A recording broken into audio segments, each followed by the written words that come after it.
This is section 7.5, area of regular polygons. We're going to do a lot of things as far as finding the area of regular polygons, but one of the prior skills I want you to remember is that if the measure of one angle of a regular polygon needs to be found, you can use the formula 180 times n minus 2, where n is the number of sides, divided by n, those same number of sides. So here I have a regular pentagon, even though it doesn't look like a regular pentagon. My smartboard told me it was. And I want to know the measure of just one angle of this regular pentagon. Well, a pentagon has 5 sides, so my formula is going to be 180 times 5 minus 2 divided by 5. Well, that's equal to 180 times 3 divided by 5, which is equal to 540 divided by 5, which is equal to 108 degrees. I can find the measure of one angle of a regular pentagon using this formula, 180 times n minus 2 divided by n. And in this particular case, the measure of one angle of a regular pentagon is 108 degrees. You'll need that for problem 3. Let me give you some definitions real quick. You can pause the video and write these down if you want, but we need to know all 3 of these definitions. The center of a regular polygon is the center of a circle that circumscribes the polygon. Smartboard told me that this was a regular hexagon. Any regular figure, you should be able to draw a circle that circumscribes the figure. Pretend that I did so. Use your imagination a little bit there. The center of this circle is the center of the polygon. In this case, it's the center of the hexagon. The radius is the distance from the center to a vertex. So if I were to draw from the center to the vertex, notice that would also be the radius of the circle that circumscribed the hexagon. Whatever this length is here, that's the radius. The apothem, it's a lot more fun to say apothem, but since I'm on the web and I need to pronounce it correctly, the apothem is the perpendicular distance from the center to a side. So I want to go from the center perpendicular to the side. The green part there is called my apothem, or actually the apothem, and I need to know the distance. The apothem is the distance from the center perpendicular to each side.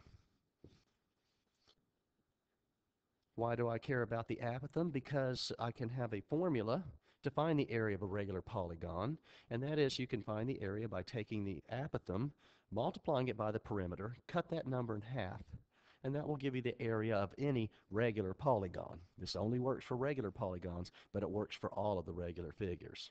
The area is the apothem times the perimeter divided by 2, or 1/2 the product of the apothem and the perimeter. All right, so let's try an example.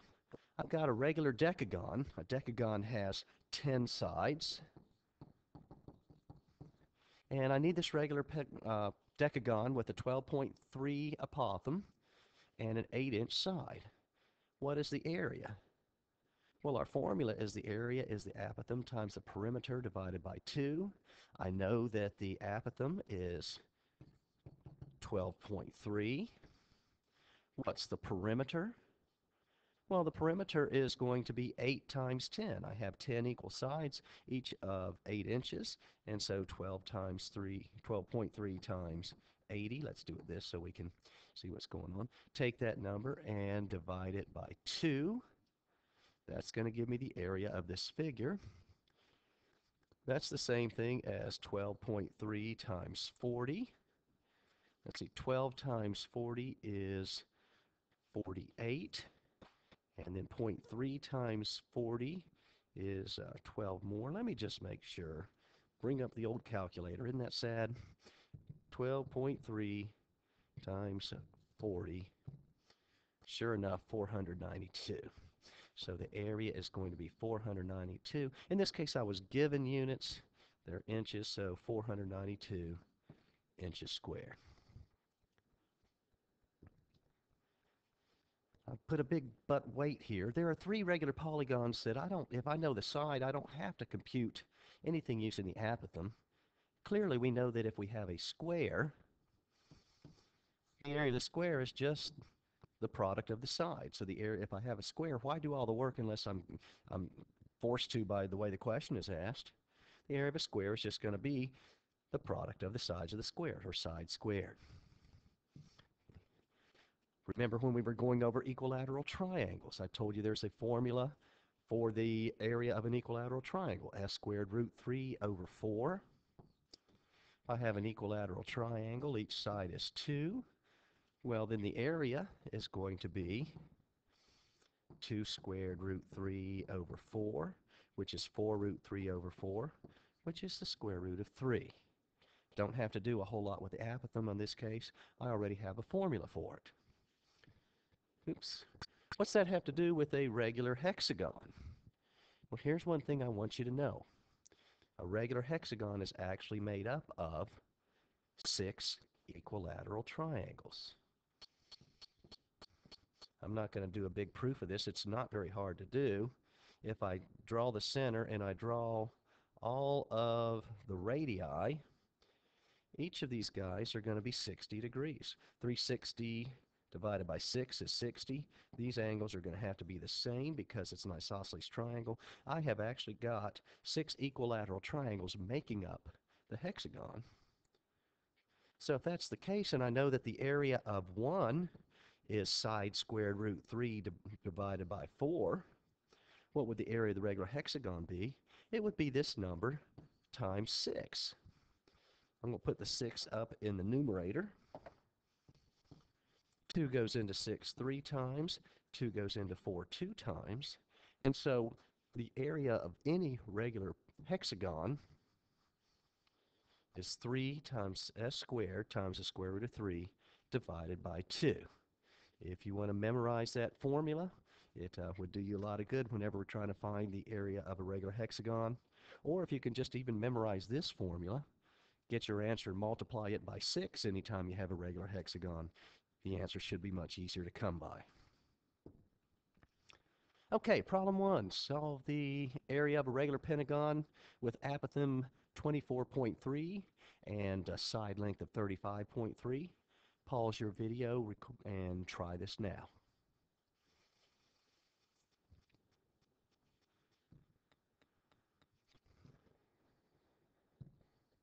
Whoa, that didn't work very well, did it? Oops, getting even worse. Let's go back and try to get my regular pentagon.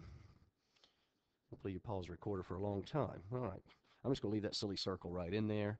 The apothem is 24.3, and the side is 35.3, and the area is going to be the apothem times the perimeter. Perimeter is 35.3 times 5.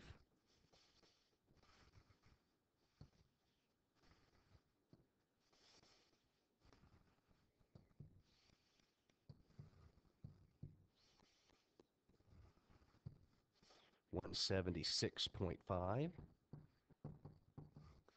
that's divided by 2. So let's work that out real quick. We've got 24.3 times 176.5,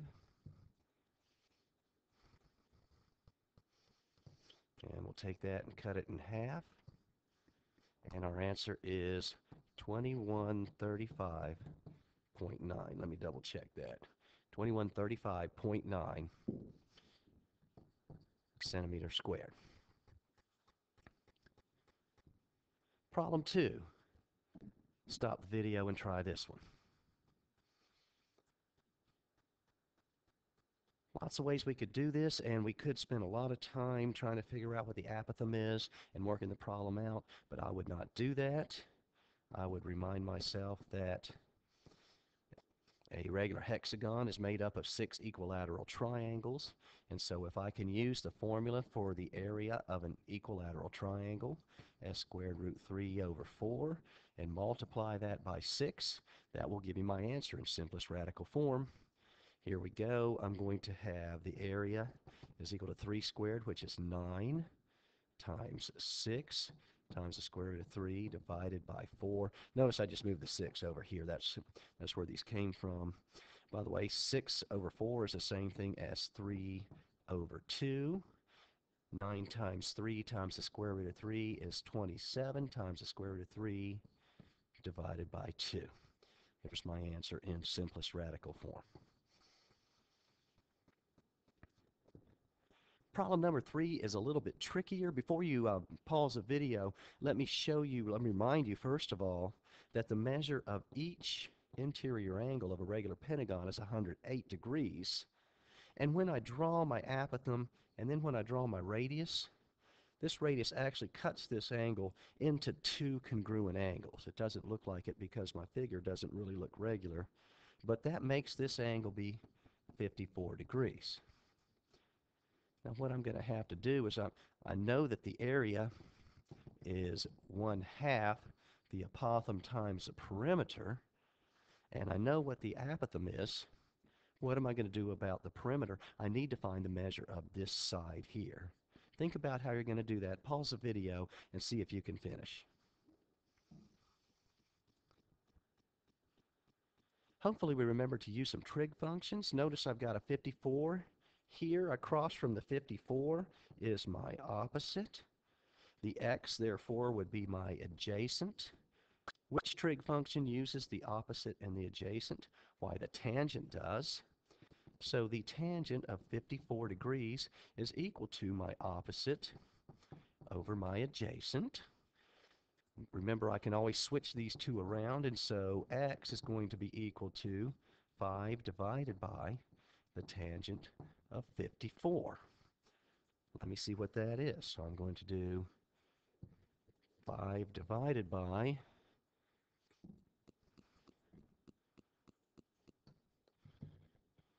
tangent of 54, which is approximately 3.63. Okay. X is approximately equal to 3.63, but notice x is from here to here. If I want the length of a side, I need to double it.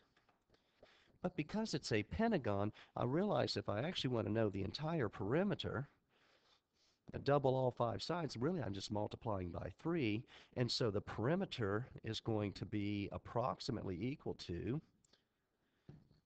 36.3 millimeters. So the area is going to be equal to 5 times 36.3 divided by 2, which is going to be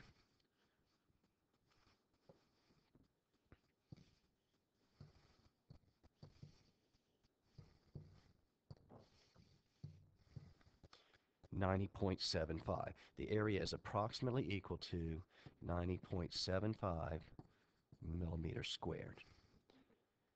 Don't forget your trig functions. Don't forget your 30, 60, 90 triangles and 45, 45, 90 triangles, and we'll be trying a lot more exercises in class.